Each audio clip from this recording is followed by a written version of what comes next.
We'll wait for that. Yeah.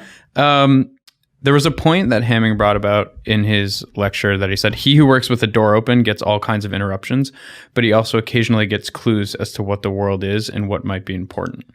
Yeah. So figuring out the balance of how much random flux you accept in your life for how much wasted time is hard. At some point, and it takes a long time to get here, you get to like hire a couple of people who screen stuff for you. And that's great. But I didn't have that luxury for a long time. And there's basically two things to do.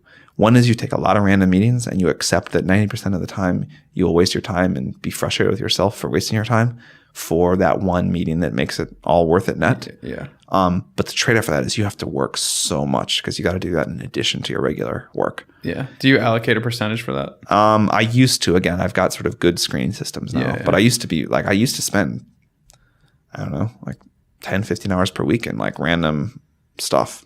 And most of the time it was just painful. And sometimes it's so valuable.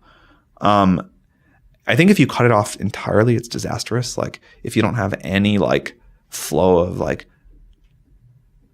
people outside your network with new ideas or just a lot of talent that is appreciated, it's really bad. That's like a key point to that lecture. Yeah. Where it's like Nobel Prize winners only work on important problems and it removes them from that. Yeah. So you can't cut it off totally. But if you're not willing to work really hard, I think you do have to just cut it down a lot. Okay. Yeah. This is related. I remember it was a funny moment at the hackathon like last year when you were there. There was some team who was like, we're going to do this and then we're going to do that.